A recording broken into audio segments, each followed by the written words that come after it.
Ika muna. Hindi kita matansya eh. Ay, parang sasaksakin mo ako ah.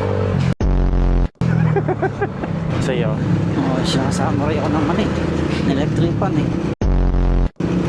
Nasamuray din ako dati, pero ng puno ng ano, malunggay. Napaka ano naman no? Ano? Napakahina naman no? Boy, masakit yun, lumalatay yun. Puno, hindi yung tangray. Pasin kita ng electric pan, kita mo. Hindi ka... Oh, sige. Try natin mamaya. Hampasin mo ako ng electric pan na hampasin kita ng puno ng malunggay. Yung electric pan sa amin nakasaksak pa eh. Lahat ng ginagawa namin. Ano kami doon, nakaka-cruise. O, tingnan mo. Bata ka pala, tarantado ka na talaga. Tapos, ang pinaka-effective talaga na ano namin doon, nakaka-proud na section namin, yung amin. Bakit nakaka-proud? Kasi sa amin lang yung ilaw na ilaw ng sisiw. Kami tumangkat siguro dahil doon eh. Isang taong kami doon. Ilaw agad si kuya. Boy, wabanggay kita. Wow. Wala kang pumepreno.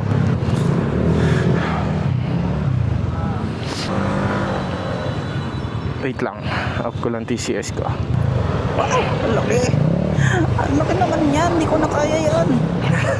Tangtad. Sama ka sa clip yan. Bakit? Sabi ko naman hindi ko kaya yan ah. Yat, banggay mo yan boy, hindi kaya yan. Wag na. Huwag na. Kaya mo hindi. Hindi ko kaya yan.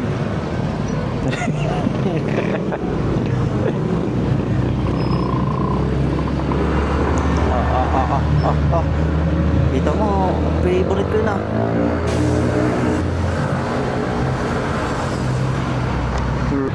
Pre. May seryosong tanong ako sa'yo. Oh. Ready ka na? Oo. Sa seryosong tanong ko. Oo. Ano talagang mas mahal? Motor o girlfriend mo? Siyempre, girlfriend ko. Tiyo. Tamis.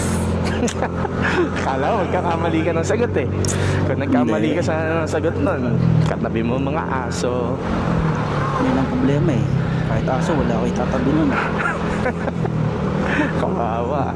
Welcome sa totoong pang-apat na episode ng Throttle Insights. Yung Na-record. right. Yan, reply. Ayan. So welcome mga ka-throttle sa pang-apat na episode ng Throttle Insight. Itong podcast na parang long ride lang ano. Podcast na parang long ride. Merong mga liko. Yeah, merong mga liko. Merong mga lubak. Siyempre, merong mga tawanan. Ito yung mga talagang ride na kapag umuwi ka pagkatapos ng Throttle Insight paniguradong meron kang bagong kwentong may uuwi sa bahay. Tsaka ang dami mo rin mapupulot na aral talaga sa... Oo naman. Pero meron ako sa yung mga uso kasi yung tanungan ni Tito Boy Oy. Yung mga ano tawag niya doon? Sex. Hindi. Hindi mo na yun. Wait lang. Sorry. Yung ano mo. Tabi bigla ko eh. Kala ko maglalabas ka ng card eh. Tapos tatanungin mo ko chocolate or ano eh. Hindi, wala pa doon. Anong tawag sa ganun niya? Fast talks. Yeah. Helmet o buhok? Helmet. Yeah. Raincoat o bahala na? Bahala na. Ganda talaga nun. Jowa o bagong exhaust? Jowa, syempre. Kaya niyang bumili ng bagong exhaust eh. Ayun, naka-full tank o naka-full ng utang? Full tank. Grabe naman yun. Wala na pamimili ano. Ayaw mo nang naka-full tank? Full tank. Nagkamali ka lang pala sa answer mo kanina. Full tank ba? Kala ko full utang. Wow. Biyahe o tulog? Tulog? Talaga. Expressway o yung mga twisties? Expressway. Parang, hindi ko pa kasi nararanasan yung expressway. Feel ko mas maganda doon. Huwag ka nagpapaliwanag, pastoks niya eh. Sorry. Libreng gas o libre ang pagkain? Libre ang gas. Ayan, syempre, sobrang mahal ba naman ang gas ngayon eh. No, Diba? 70. Pagkain, ano lang, umorder ka ng sabaw sa parisan. Oo. Tsaka dalawang kanin. Oo. Okay, panis na fishball. Wag lang yung panis na diaper. Wow, hindi tayo aso. Pero, ano yung huling tanong? Sex or chocolates? Siyempre, sex. Patay. Blip mo na lang, blip mo na yun. Beep, beep. Bip, bip, bip. Ba't mo naman natanong?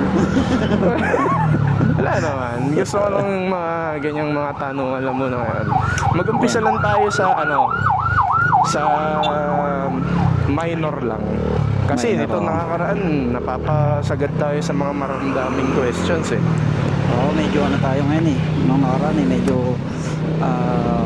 tawag dito, napapaiyak tayo ng mga question natin eh. Kaya Oo. nga binura mo yung chapter 3, yung Yun na episode nga, 3 eh. ang ganda ng usapan natin doon. Oo. Makakapagbang damdamin yung ano natin na yun, episode 3. Pero ma-upload din yung episode 4, yun na lang ang pang episode 3. Kasi syempre, ang pangit naman ulitin ng mga tanong, parang hindi na siya hindi ka na niya makakot off guard. Parang tsaka- magiging ready ka na sa sagot mo. Na Tsaka hindi nila pag-iisipan mo na malalaman na maayos. naging pastor ka o magiging pastor ka ba dapat. Oo, ang ganda sana Sayang. nun, no? Sayang talaga.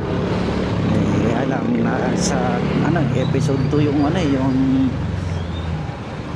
dahilan kung bakit hindi ka nagiging pastor eh. Nasa episode 2 ba natin yan? Kasi kung anong katarantado ang ginagawa mo sa kalsada eh. Dito tayo sa roast corners natin. Yung sinabi nating roast corners, ito yung pagdi-describe mo sa sa kaibigan mong rider gamit ang isang salita. Wait. Sige nga. Sinong rider mo na? Ikaw ba? O Ikaw, kahit sinong kaibigan mong rider na naiisip mo, i-describe mo sa isang salita. Siguro- Pwede ako na lang kasi hindi naman nila kilala yung kaibigan mong rider. May kaibigan akong kamote. So, joke lang. Siguro kung sa'yo, isang salita, karapat dapat. Rio. Karapat dapat. Ito, maiyak na naman ako. Ay, Hindi siya negative, karapat dapat. So yan, i-describe mo naman ng tropa mong rider sa isang salita. Sabi ko nga kanina, karapat dapat. Ba't karapat Kung dapat? bakit karapat dapat, ikaw yun, di ba? So, Oo. kaya siya karapat dapat. Karapat dapat ka ng komento sa pumumotor. Kala ko positive eh, no? Kawawa sa'yo Kaya karapat dapat siyang na alam mo yung makasalamuhan ng iba pa at magmotor. Kasi hindi naman siya yung katulad ng ibang rider na alam mo yun, katulad nyo na dyan sa harapan na yan, naglalakad sa gitna ng daan. No. Di ba? Oo. Tatalunin pa niya yung mga pulis. Kinakawayan pa yung mga hindi siya ganun.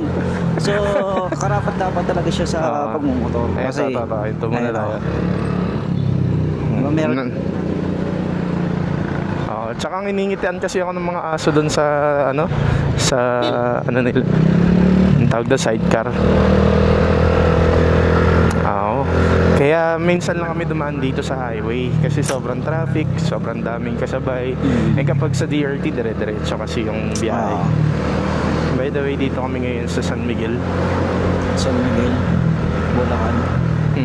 Pero actually, mas malapit ang daan natin dito, mas maiksi kumpara sa kapag mismong DRT ka dadaan. Although nandun yung trabaho namin, pero sobrang layo ng ikot niya kapag pauwi na. Ako Dito, naman, siguro kung meron akong isang description sa'yo bilang isang rider, ay di-describe kita bilang Google Maps. Google Maps? Oo. Isang Kasi salita, di ba? kapag di map. Sorry. Kasi map. Ayan, map. Kasi kapag nagra-ride tayo, di ba, ikaw lagi nasa unahan. Lalo dati, tapos isang tingin mo lang sa mapa, ang bilis mo nakukuha yung daan. So, ayan, isa kang mapa. Naaalala mo pa ba? SB19 pala. Hindi, ano lang naman, pagka kasi mumoto, syempre tatanda mo kung saan yung pupunta. Ayun lang naman, medyo mabagal ako mag-drive, pero lalo na sa mga bagong daan. Pero tatandaan ko kung ano yung saan ako lumiko para alam ko kung pag bumalik ako, tama ba yung binabalikan ko. Ganun. Ay, yung isa sa mga dahilan. Kapag sa Google Maps ka lang nakaasa, no? Oo. Kapag nawalan na ng data, internet, patay. Oo. Delete Pero ka yan talaga. maganda dito sa sa Pilipinas. Pwede tayong maging magtanong. Magtanong sa bawat kanto. Makakalabas ka. Tsaka ano eh, pasalamat tayo sa lahat ng tambay na walang trabaho. Oo. Kasi yung mga tambay na yan, silang sumasalba sa atin at gumaguide sa atin kung paano tayo lalabas sa isang sa iskinita. Kaya dapat nga eh, kapag gano'n na nagiging sinabi nila, yung nagbabahay-bahay na nagsisensus, dapat hindi na sa bahay talaga nagtatanong sa mga kapitbahay o ano, di ba? Doon sa tambay dapat eh. Ay, Tambay, kilala mo ba dito? Ay, Alam ng kilala ko tambay yan. lahat yan. Ilan ba yung anak nila dyan? Ay, ganito po yan. Nag-aaway pa nga yan eh. So, syempre, di ba? Nalaman mo na lahat. Nalaman mo na lahat. At least, hindi ka lang nakapag-sensus, nakapag-chismis ka pa. Galing. Double purpose. Yung mismo ginagawa. So, talagang huwag natin sisihin yung mga tambay. Pero iba pa rin yung palamon eh. Magkaiba yun. Yung tambay, kaya lang sila tumatambay para maging hero sa mga naliligaw na landas. Naliligaw ng landas yun. Talaga literal eh. Eto, mayroon akong tanong dito. Pero alam ko naman na yung ibang nanonood sa atin, dun sa 10 na nanonood sa atin. Okay, salamat. Shout out sa Tampo. Dun sa 10 na nanonood sa atin, alam nila yung kwento mo dito. Pero gusto kitang tanongin kung ito ba talaga. Ano yung pinaka-epic mong semplang? Totally, hindi naman ako yung pinaka-worst na nagkaroon ng semplang. Pero, ang pinaka-epic ng semplang, dalawa eh. Yung una, yung kasama ko yung partner ko na merong nakabangga kami ng kambing. Hindi, binangga kami ng kambing. Binangga kayo ng kambing? Oo. Sa speed na 20 20 kilometers per hour. So, talagang iba yung sensation nun eh. Parang alam mo yun, kahit wala kang galit sa kambing, parang na-generalize mo na ay, pag may kambing, hinto ka, gano'n. Nakakatakot, nakakatrauma. Oo. Tapos pangalawa yung tricycle. Yan yung epic ko talaga. Shout out sa sidecar na yan. Binangga mo sa pader? Ba yan? Yes. So, kung i-check nyo, pwede namin i-picture yung pader. Tapos ilagay namin dito. Alam mo yung sa Top Roots dati, yung yun cartoon animation na mga makalumang tao. Tapos kung paano sila nagpiprint ng nila, picture nila. Nilalagyan nila ng pintura yung katawan tsaka sila magpapabangga sa pader. Sa akin naman wala naman bakas pa. Hindi ko pa naman. Hindi naman bumakat. Hindi naman bumakat. Pag bumakat yun, merong gwapo dun sa sa pader na yan. Parang sabay tahimik eh. Yung angel na nahimik eh. Sabi nung anghel, ay, di wala na talagang pag-asa to. Wala talaga. Iba na talaga to. Hindi nagagamot ng ng anesthesia to. Sa akin, pinaka-embarrassing moment, embarrassing tuloy, pinaka-epic na pagsemplang ko. Isang beses lang naman kasi ako nagsemplang. At wala akong pamimilian, so ito na lang. Yung papunta ako ng division office, tapos umuulan, sakto, doon sa paliko merong sa gitna, merong ukay, merong uka.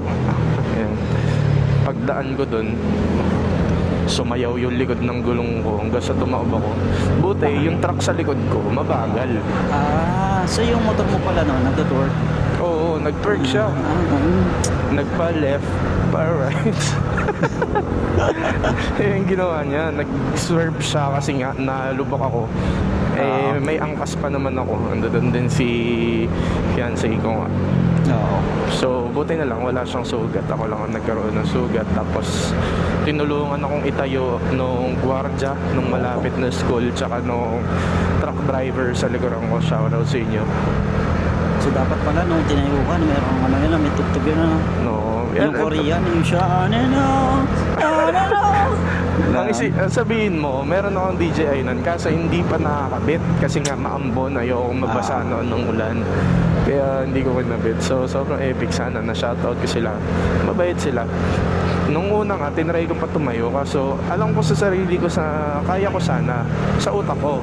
Kaso nung tinatry ko tumayo, hindi ako makatayo. Actually, hindi naman ako mabilis. Parang 20 lang din yung takbo namin no, kasi nga paliko. Kaso, nasakto nga sa lubak. So, ayun. Hindi mo lang ano, sayang lang rin eh, no? Yung Osmo ba, yung 360 na yan, waterproof ba yan? Waterproof. So pwede yan. Huwag naman. So hindi siya waterproof. Waterproof siya, pero hindi siya urine proof. Mali! Mali.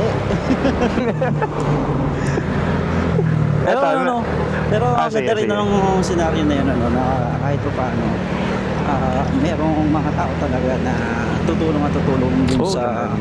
ano mo, hindi mo man mawari kung ano nangyari, pero may mga tao pa rin talaga nagbuhay na tumutulong sa iyo regarding Sabi sa ko nga, ganun. kung nagkataon, no, nawala din akong side box. Oo. Meron ako side box nun, kaya hindi ako nataganan ng motor. Eh, sa bigat din ng motor ko. Diyos ko, baka hindi lang gas-gas ang meron ako sa tuhod. Oo. Baka Pero- ano ka pa, nagpalit ka pa ng tuhod niya. Na ano, wag naman. Baka mixi yung isang tuhod ko, hindi pantay. Pero ano ba yung, nahuli ka na ba ng enforcer? Ay, oo.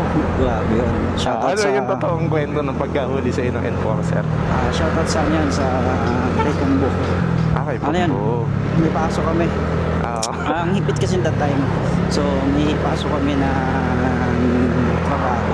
Sabado yun. So, ang pera ko nun, ito kwento nun, pera ko nun ay parang 2,000.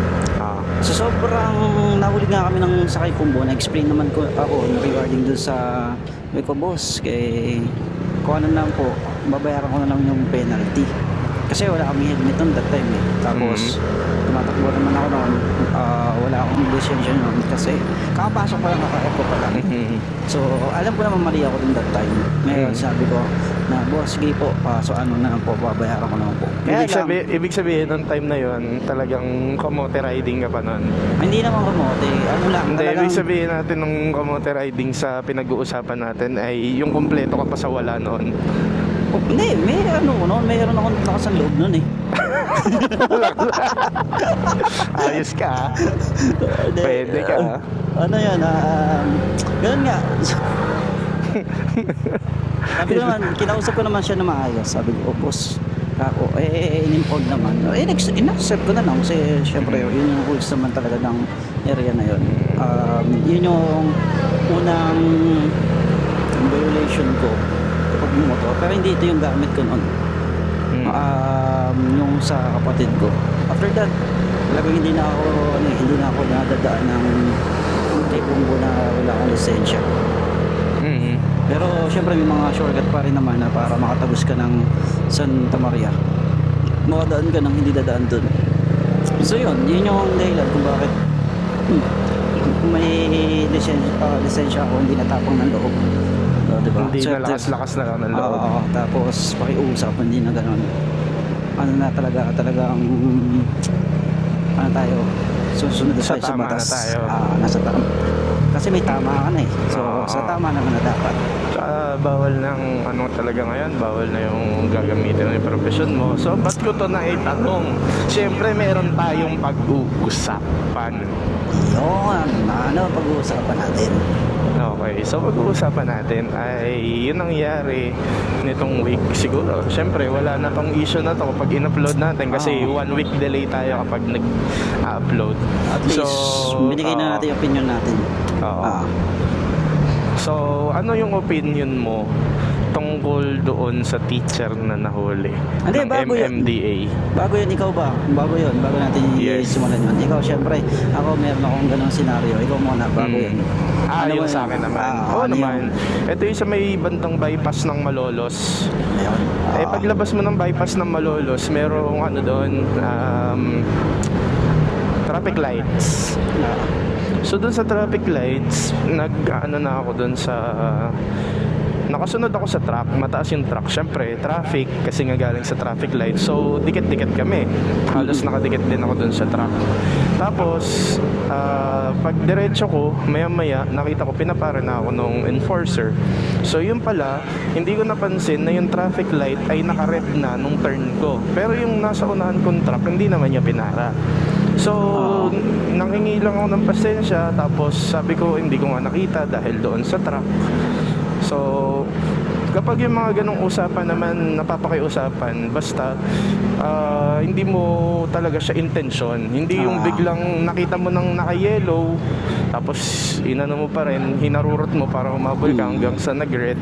Yun sa akin, isang ano lang naman siya, honest mistake talaga dahil sobrang traffic, tapos mataas yung truck, hindi ko napansin yung lights. So, napakiusapan ko naman si enforcer, naintindihan niya, pinayuhan na lang ako na wag uulitin, wag masyadong dumikit sa susunod, mga ganong bagay. Pero sa totoo lang, syempre, may pagkakamali din tayo doon sa part na yun. Ayan. Kaya natin na pag-usapan yung pagkakahuli ng enforcer. Doon tayo pumunta sa issue na mainit-init sa newsfeed. Newsfeed. Fake. Doon tayo sa newsfeed. No, so yung pagkakahuli ng MMDA ito nakaraan doon sa isang kawani ng gobyerno. Anong masasabi mo tungkol doon? Magaling. Anong magaling? Sa akin opinion ko lang regarding wala naman akong tutunguhan sa wala akong galit, di ba, sa mismo ko kasi disiplina unang-una, mag-helmet at highway yun, or required talaga na mag-helmet at lagi na paglabas mo required talaga mag-helmet so talagang susunod ka dapat sa batas kasi tayo lalo na doon kasi yung sasakyan doon ay talagang kumpul-kumpul.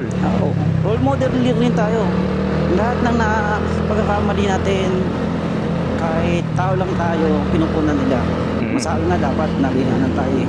May mga pangyarihan at nasa itaas kasi ganun tayo tingnan nila na hindi tayo dapat magkamali, hindi tayo pwede magsalita ng kung ano-ano. Kung ano yung gusto na nila, yun yung dapat masunod. Ang akin lang, syempre, nakakasakit naman sa damdamin na pwede mo namang kausapin ng matino yung isang tao. Kasi, syempre, tayo bilang tao sa tao, hindi naman tao sa sa kung ano man. Sa kung ano man At ikaw ay buhay din naman na nilalang. Kung sa'yo naman gawin yon, baliktarin natin ang sitwasyon at ikaw naman ang hiyawan at bulyuhan at laksan ng boses, diba? Hiyawan ba siya? Hindi na, yung mismong guro? Oo. Hindi naman, ang lakas lang kasi ng boses, pero feel ko naman gano'n lang talaga siguro si magsalita. Pero syempre, kahit pa paano, kung gano'n ka magsalita, merong mga clip kasi na lumalabas na kapag doon sa iba merong ibang position, iba ang pagsasalita mo, di ba? Gets mo? Huwag nyo rin sisihin yung yung guro kasi di ba, malay mo na-stress yun sa pagtuturo. Ang daming ginagawa ngayon hindi lang naman hindi lang sabi nila teacher ka, tuturo ka lang naman kaso hindi papasok ang profession na yung profession niya. Yan lang din yung gusto kong sabihin din sa part ko na yes, nagkamali at inamin naman yun, pero iwasan na natin yung statement na teacher ka pa naman, pari ka pa naman, ano ka pa naman, diba? Kung yung ginagamit yun kasi nagkakamali at nagkakamali yan, hindi sabihin ko sa inyo na enforcer ka pa man din, hindi ka nag-helmet, diba? So naman. Ayun lang, tsaka kung sinasabi mo rin na ayan ba ituturo mo, dapat sumusunod ka rin sa batas ninyo. Sabi nga sa batas ninyo, di ba, dapat at huwag na dapat maglabas ng video na ang pinupunto ay kasikatan o pag-monetize yung isang page ninyo, di ba? Kung ano man ang nangyayari at pinausap ka naman ng maayos na hindi ilabas yung mismong video na yun. Yun kasi dapat ang i-address. Na kaya naman ayaw ni gusto kasi may clip nun, di ba, na sinasabi na gusto kasi takasan nung dito yung mismo, Wait lang, bay. nakalimutan ko na yung guro, yung mismo enforcer. Sabihin na natin na meron nga ganong senaryo, mali nga talaga siya. Wait lang, na-disconnect ako. Ano yan? May tumawag kasi. Ang pinupunto ko, at mali nga talaga yung mismo tinatawag nating guro dahil matigas siya at gusto niyang tumakas. Pero yung senaryo naman na wag mo nang kausapin at pinakausapan ka na maayos na wag na ilabas yung mismong video. Dapat Tsaka yun lang naman yung hiniling. Hindi naman siya nang hiling na baka pwedeng pag-usapan o baka Hindi eh. Kumbaga tinanggap niya kung ano yung pagkakamali niya. Ang hiling niya lang ay wag nang i-upload.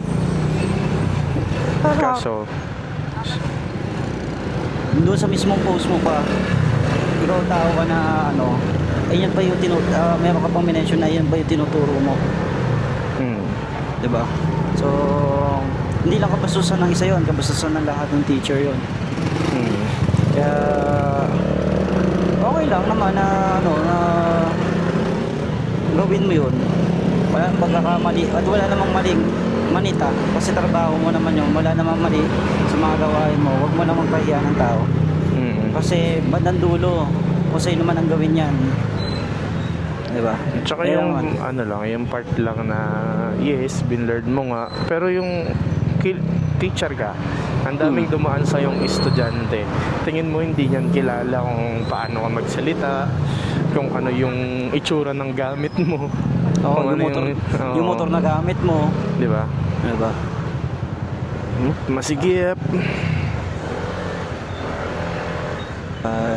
Yun lang yun, pero okay lang naman yun. Ang importante, palagi tayong merong natututunan. Hindi lang isa, pero lahat tayo. So ako naman ay hindi masyadong updated doon sa issue na yun. And gusto ko lang din mag-share ng konting insight tungkol dyan. Kasi nga, nag-viral siya. So hindi naman totoo yung sinasabi na kapag teacher, untouchable. Hindi, kasi sabi nga 'di ba, natikitan na, wala namang hiniling na kahit wag lang ilabas yung video kaso hindi nabigay 'yon. And yun din naman yung sinasabi ng 'di ba, na memo na wala nang gagamit ng video para i-monetize. Kumbaga kung gagamit ka ng video at anong tawag dito, government ka, after na ng trabaho mo, hindi yung habang ginagawa mo yung trabaho mo. Ganun din sa mga teacher, boy, na na nagko-content creator. Kung meron pang natitira na ginagamit nila yung videos ng mga bata para sa content nila, sana tigilan nyo rin kung meron pang mga natitira. Kasi hindi ako mahilig manood ng mga ganun eh. Ibang bagay para doon. Tapos, additional doon lang rin naman doon sa sinabi mo na pwede ka namang video eh. So, dapat lang mo sa page ng mismo MMDA. Yun ang gawin mo. Talagang trip mo talaga ay makita ng mga taong bayan, lalo na doon sa mismo Maynila na ating ginagawa ko yung trabaho ko. Doon mo sa gawin yan sa sa yung sarili mong page na minomonetize mo. Huwag dyan sa sarili mong page. Doon mo sa gawin yan sa mismo page ng MMDA. Diba? Tama naman. Kahit sa lahat. Ikaw nga nagsasabi na, diba? Siyempre teacher tayo. Bakit ikaw nga hindi naka-uniform eh. Baka naninita eh. Diba? Sabi nga, kahit mainit, naka-uniform kami. Share ko lang. Tsaka yung di ba? Minsan, yun naman talaga yung nakaka-guilty kapag iisipin mo sa sarili mo yan. Halimbawa, ako naghihikaw ako pag nasa labas, aminado ako doon. Tapos kapag nasa loob, sir, ba't lagi kang naninita ng may hikaw ikaw mismo naghihikaw. Nakita mo ba ako nakahikaw sa loob ng eskwelahan? Hindi naman, kasi meron tayong sinusunod na na batas sa loob ng eskwelahan na kung yun ang nilagay sa school book or sa student handbook para sundin mo, kailangan mong sundin. Kaya tayo, yun nga, katulad ng pagiging yung sinabi nga na dapat maging example, ginagampanan natin yun hanggat nasa loob tayo ng paaralan. Minsan nga, dala-dala pa rin natin yung burden hanggang sa labas, di ba? Oo, na dapat maayos ka kasi siguro ka. So yun lang naman, medyo malalim yung usapan. Ang punto lang naman namin dalawa para doon ay hindi lang din naman kayang tao sa mundo, lahat-lahat naman tayo nagkakamali. Yung ibang ang dami nang kinukuha sa Pilipinas, hindi napapatawad natin eh. At nakakalimutan natin na mayroon silang kasalanan eh. Yung pa kaya ang mga mamamayan na talagang nagtatrabaho lang at ginagawa lang yung mismong kailangan nilang gawin para sa ikaw ang ng bayan. Tsaka lahat naman tayo magbe-benefit doon kapag natuto din ang bawat isa na sumunod sa kung ano yung kailangan sundin. So, yun lang iwasan. Marami kasi sa mga issue nangyayari dahil din sa tao kung bakit siya lumalala. Ito naman. Bigyan kita ng sige. Adventure bike o beat bike? Adventure. Talaga? Okay. Hindi ako hindi ako yung Siyempre ito mabilis na to eh, para sa akin. So hindi na para bilisan ko pa. Adventure bike. So sa akin naman, kapag adventure bike or big bike, depende sa big bike. Ako kasi ang big bike na gusto ko ay hindi yung yung pang race track. Ang gusto kong big bike ay Classic. cruiser bike, classic. Yes. So ayun. Next natin. Ride sa Baguio o ride sa Siargao? Surigao. Hindi ko pa napupunta sa Siargao. Surigao. Hindi Surigao, Siargao. Siargao. Ang ganda rin ng Siargao, ano? Oo. Kaya hindi ko pa napupuntahan. Sabi nila mas maganda daw ang Siargao kumpara sa Palawan. At napuntahan ko yung Palawan, sobrang ganda. So, paano pa sa Siargao? Kapag marami tayong pera. Girlfriend ko. Ay, Tarantado. Parang hinahabol ka ng mga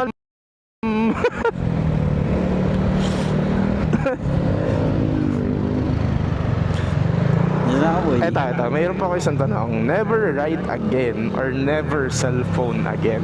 Never sa... Same. hindi ako Cellphone. medyo malaki kayo. Lagi kayo magkausap. Malaki kami magkausap. Tayo magka-call.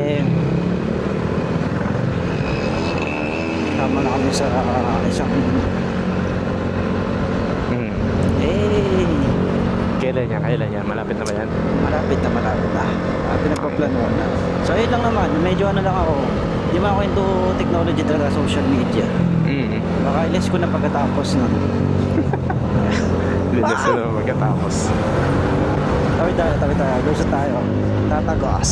Eto naman, noong nakaraan meron din tayo mga pinag-usapan pero pakapiyaw lang. Pero fan ka ba ng isang brand sa motorsiklo? Ngayon, ay dati Kasi dapat tatanungin kita kung Yamaha o Honda. Pero para sa akin, merong mas magandang tanong. Yun ay fan ka ba ng isang brand ng motor? Kung papasok tayo sa isipan na ang walang alam talaga sa motor, at ako yung dati na yun, oo, ako noong, ay, mas gusto ko to kasi itong kilala. Gets mo? Pero ngayon, nasa mas bukas na yung isipan ko sa mismong ibang brand. Hindi lang siya magkakaliwa siya sa hindi. Gets mo? So, kasi madalas, mas maganda doon sa mga pero abot kaya. Tapos ang ganda pa ng specs nila. Tapos doon sa mga kilalang brand, sabihin na natin, syempre kilala na siya. Tapos subok na yung mismo niya. Pero yung specs pababa na pababa eh. or limited pa rin eh. Tapos ang gagawin nila, magkakaroon sila ng series ng motor na ganito kasi nagdadagdag lang sila ng kulay. No, ano ng na siya? konting upgrades. Pero yung iba, hindi ko naman pinapatunguhan sa kung ano mong brand. Pero ganun yung nakikita ko ngayon eh, na senaryo eh. Ayan. Ikaw? Ako, simula pa noon, kahit sa ang gamit, masasabi ko na hindi ako fanatic ng isang brand. Kasi hindi ko alam, sa lahat ng bagay, kadalasan, gusto ko talaga na yung sa akin naiiba sa karamihan. So, although minsan meron akong bagay na makikita, uy, ganda nito pwede kong idagdag to Tapos ang dami na pala nakaganyan, ayoko na nga, iba naman. So, sa akin, siguro preference ko na lang din kung bakit siya mababago ay dahil gusto ko palagi ako naiiba sa ibang tao. Yan lang, ang kaibahan lang kasi nun kapag sa motor mo siya ginawa, kailangan matyaga ka kasi maraming mga shop yung hindi tumatanggap kapag hindi nila kilala yung brand. Oo, kasi hindi nila nasusubukan. Takot silang galawin din. Hindi pa nila na-eksperimentuhan. So may mga ganun eh. Ngayon, may tanong ako. Kung ikaw ay gagawa ng isang motor, ano invention? Siyempre, same lang yan eh. Specs na kakaiba na hindi pa nakikita ng bawat isa. Diba? Ano kaya yung gagawin mo na yun? Napakadali ng sagot.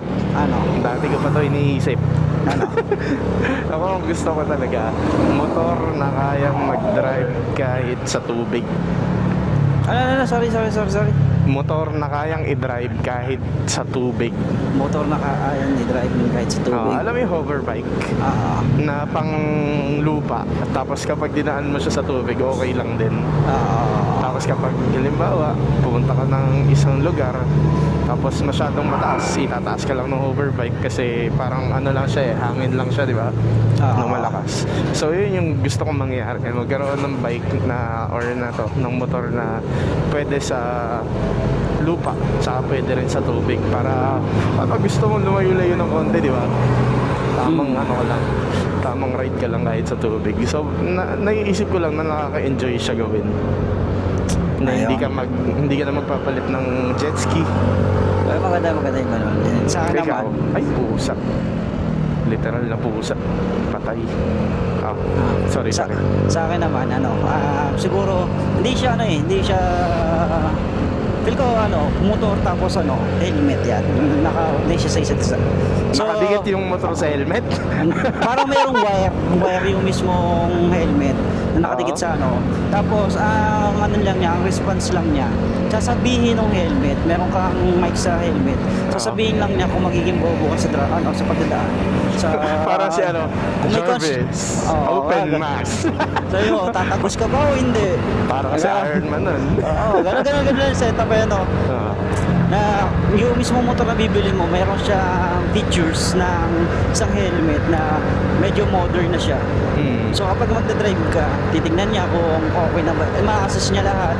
Yung mismo sasabihin ng helmet na ganito yung kulang, lahat ganito, kulang na yung mo lang mismo, bakit nagkakaroon ng ganito.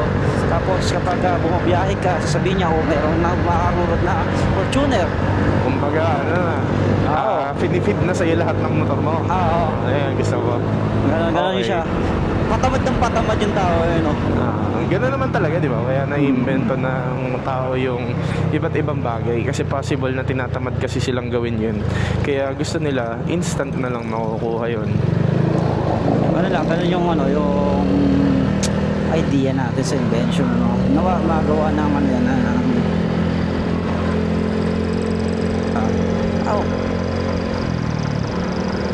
kaya lang resources na natin just na sa bagay. Kasi kapag ganyan nga ang mga nangyayari sa atin, di ba? So, katulad ngayon, meron na namang mga kumakalat na balita na ano ba yun? Yung itatayo sa Clark. sa AI facility ata yun. So, ang daming pagbabago na naman yan once na na-approve yan. Iba't ibang bagay na mangyayari kapag na-approve at inumpisahan na siyang gawin. So, minsan nakakatakot din ang pagbabago, pero minsan may mga magandang nangyayari din dahil sa pagbabago. Pero ito, meron akong tanong sa iyo na kung meron kang isang bagay na ginawa mo dati na parang gusto mo na lang lamunin ka ng lupa, ano yon? At pinagtatawanan mo na lang ba siya ngayon o hanggang ngayon iniisip mo pa rin siya? Ginagawa ko dati. Ginawa mo dati. Halimbawa, napahiya ka sa isang lugar na parang gusto mo na lang lamunin ka ng lupa. Ano yung bagay na yun? Siguro hindi siya nakakahiya. Pero, gusto ko ulitin ulit na in the way na dapat sineryoso ko. Ayan, yung syempre naging leader ka sa sa isang school. Pagka graduate ka na, syempre Catholic ka. Eh mga kasama ko magbabasa. Syempre naging student council ka. So binigyan ka ng babasahin para sa mass.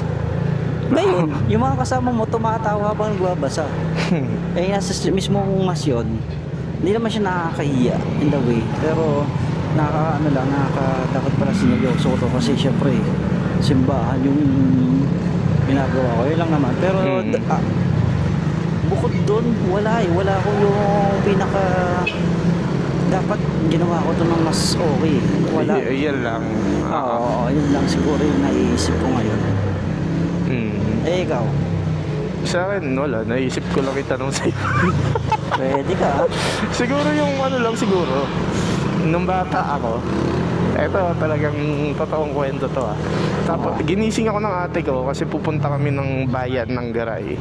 So jeep lang ang mode of transportation dati, tsaka tricycle. Meron kami tricycle kaso wala nun si Papa, parang nagatid ata siya. Eto yung mga grade 5 ako nun, so mga 8, 9 years old, ganyan. Tapos sumakay kami ng jeep, edi inaantok-antok pa ako. Ate ko binigay sa akin yung pera. Ngayon, nung mag-aabot na ako ng bayad, imbes na bayad po, sabi ko, pagbilan po, mataba ako nun. Talagang din ako nun, chubby din ako nun. Kaya yung mga tao sa jeep nagtatawanan. So parang bilang bata, nakakahiya yung ganun, na ngayon pinagtatawanan ko na lang. Alam mo akong gano'n kasi di mo ako sumasakay ng jeep Kami may tricycle na pwede kami ihatid laging nawawala tatay ko. Hindi, madami kasing service yun Kaya kapag gagala kami, jeep talaga sinasakyan. Kaya kasi mahiloy na ako sa jeep, kaya mas okay na ako maglakad kaysa mag-jeep. Saka lapit lang naman ang bahay mo sa eskwelahan kung yun lang ang mo. Parang naisip kong dumaan ngayon ng ilog. Para bang may daan pa doon. Wala na ba? Wala. Meron pa siguro. Minsan tingnan natin. Ikaw, may mga tanong ka pa ba? Meron ka pa mga naiisip dyan na nakakaligtad ko yung mga tanong ko pag-usapan natin? Nakakaligtad ko yung mga tanong ko. Nakakaligtad. Ito na lang. Ano yung mga bagay na sa feeling mo ay magagawa mo siya ng mas maganda kung sineryoso mo siya? Sineryoso ko? Pero mas magandang tanong siguro kung prepared ako. Kasi magkaiba yung sineryoso ko So, seryoso ko sa isang bagay pero hindi ako prepared na mentally and physically sa trabaho na yon. Siguro yung pag-handle ko ng school. Yan, 2 taon, halos 2 taon. So, yung part na yon, kung prepared lang ako mentally and physically, pero sineryoso ko talaga yon in the way na di na ako nakakatulog dahil sa dami ng trabaho. O kaya alas 2 oras lang ako makatulog. Nilalaro pa ako ng utak ko. Siyempre pagtulog mo, yung trabaho pa rin nasa panaginip mo ganun yung laro Pero hindi ka naman nagigising na pumapalakpak ka dahil masarap yung ulam. Hindi naman. Hindi nakakakain ng madalas. Kaya siguro lumaki rin yung katawan ko ngayon. Hindi lumaki, literal ng muscle lang. Tumaba talaga. Ayun, yun lang. Kung sineryoso ko siya, yes. Pero kung preferred prepare. ako dun sa task na yun, sabi ko, ano pa, batang-bata pa yung isipan ko. Hindi Bata pa, isipan mo na. Oo. Hindi pa ako yung kulang pa ako sa leadership. Mm. Kulang pa ako sa lahat. Kulang pa ako ng mentor, kulang pa ako ng observation sa lahat ng principal para malaman ko kung paano salamuha, magtrabaho. Ganyan. Pero kung ng school sa industry na to ay dati. Ayan. Pero meron kang kamote of the week. Ayan, mga bagay na ginawa mo this week na feeling mo kamote. Kamote this siguro munti ka na ako makabangga ng tatlong manok. Tatlong manok. Oo. Ayaw ko ba? Mahayop sa DRT. Oo. Literal na mga tatlo yun. Pero hindi yun yung magkakasama Pa isa-isa. sila. Tapos ito pala, mayroon pa rin akong kwento. Yung aso. Ito na ito, di ba Webes bumaba ako. Yung aso, ang naging senaryo ng aso, patawid na siya kabila. Naisipan niyang bumalik. Ito sa area ko. Nagdalawang isip pala ang aso. Oo, niloko ko nga talaga. Adobo ka sa akin.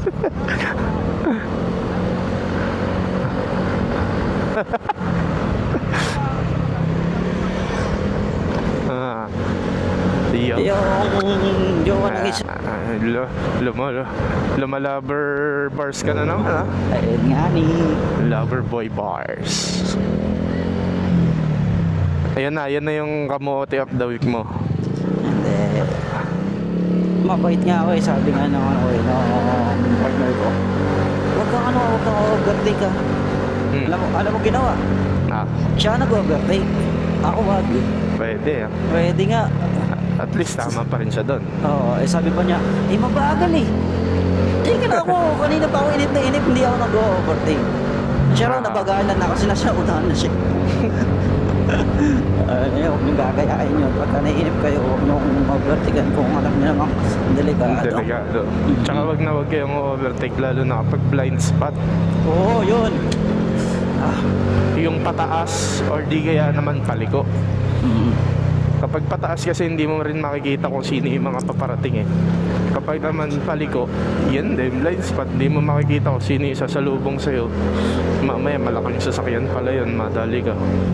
Tsaka magme-menor ka. Hindi yung magjojowa ng minor, magme-menor ka eh. Hindi ako yan. Hindi ako maatake ng minor.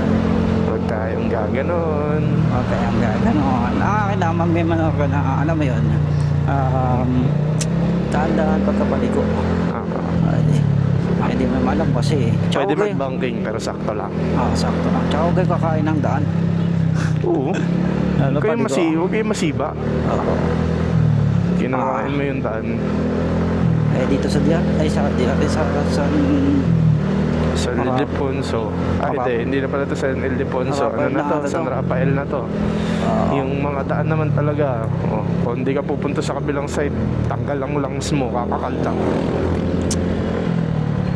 Pero syempre, dahil lang, takbo nga namin 30 lang. Hindi tuwa sa akin eh. Hindi, kanina, nung hindi pa tayo masyadong bumbagal. 30, 40, 50. Yun lang, tamang speed lang. Oo, tamang speed. Ang ganda pa rin ng na daan na to, kahit pa paano. Huwag lang gagabihin, medyo delikado. May shortcut kami dito. Malapit siya sa... Anong yun? Anong resort dyan? Dyan? Resort? Big Rock? Big Rock, oo. Malapit sa Big Rock. Mm. Pero wala pa ako Kaibahan lang yung Big Rock. Doon yun sa kabilang side. Wala pa ako nakikita malaking bato dun. No? Ah, Ano kaya yun? ewan ko rin eh. Baka tinanggal na yung malaking bato.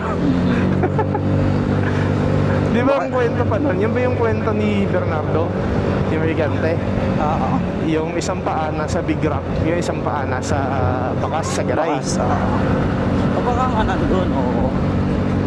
Parang yun ang narinig ko dati. Hindi ko lang ma-recall kung tama yun na alala ko.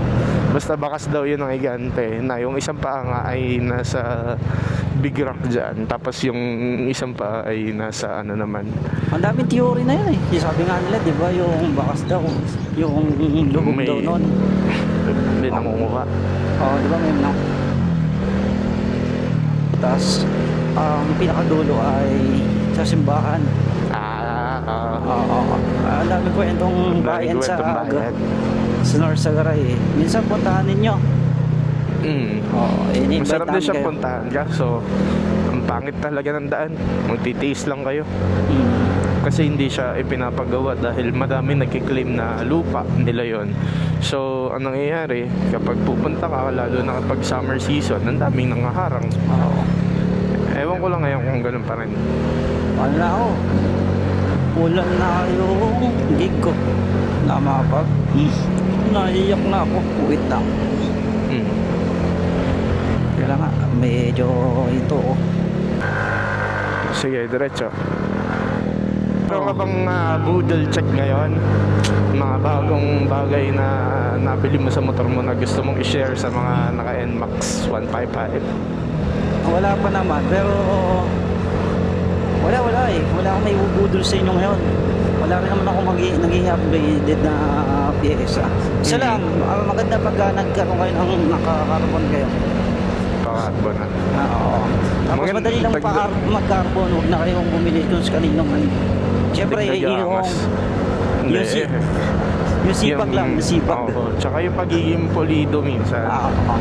Kaya nga Siyempre, lang yun. mahirap siyang gawin kapag first time mo. Kaya pag-aaralan mo talaga siya. Tsaka first time ko lang to. Medyo may umbok na konti. Pero siyempre ako naman ang gumawa. Na-appreciate ko rin naman yung pagkakamali. Yung imperfection niya. So sa inyo, kung kaya nyo naman gawin, mura lang. Kaysa na bumali kayo. Yung iba pa nga, yung mga ibang pyesa ko pa ng motor ko na naka-carbon. Hindi ko pa nga siya nalilihan ng solido eh. Tamad pa ako, ang daming trabaho. Kailangan gawin ito na. Ano? Ay bili ngayon or nabili Ako, nitong buwan na to. Bagong budol. Ako, last month. Pero, inano ko muna to. Ang tawag dito, tinest ko muna talaga siya. So, yung inuwalk ko na, ang tawag dito, side bag na nakalagay sa, sa harap na part ng motor ko. Ito, hindi ko sure kung makikita nung 360, pero try ko na lang din mag-insert ng clip video ko pag nag-edit na ako. So, sobrang ganda niya. Kahit malakas ang tama ng tubig, tinry ko sa pressurized water, hindi naman siya tumatagos. Kahit malakas ang ulan, kahit maputik. Yan, goods na goods yung gamit sa loob. Tsaka hindi siya yumuyupi. Yan ang pinakagusto ko sa kanya.